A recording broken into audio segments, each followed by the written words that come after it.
with aging and wellness and preventing what the body is doing to us as we are getting older, you will find that a lot of people are talking about a lot of different things. There is LED lights. There is decreased sugar in your diet. There is collagen, drinking collagen. Yes, the microbiome. There's so many things. But there are specific pathways that you are using to target what you're trying to do, and you're wanting to slow down the aging process.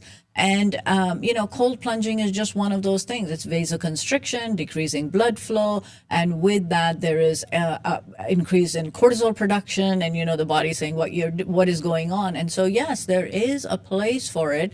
But how much and for what period of time, and should you combine it with heat or not? It's a whole different area. But one of the things that's happening is the body's building up toxins, and what you're trying to do is reduce that toxins, or trying to get your body to get rid of those toxins.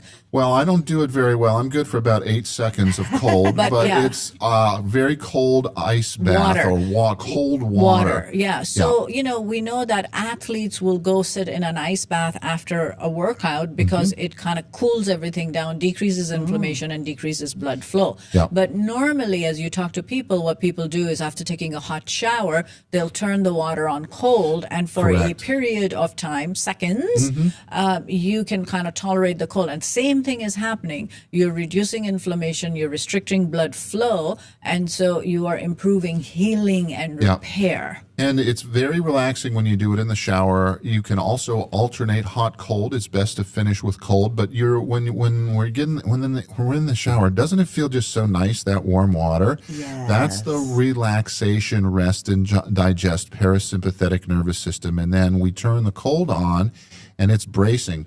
It doesn't always feel great, but it creates a sympathetic response, which is the opposite side of the nervous system. Relax, rest, and digest versus fight or flight. And so we're toggling that switch, and then when you get out, there's definitely a sensation of relaxation. There is even some indication that it helps with autophagy, which might be something that is good to do with or in conjunction in and around near anti-senescent cell therapy. But it's just a really good thing and very, very good for stress. Autophagy is cellular repair. Yeah. The body is always getting stimulation to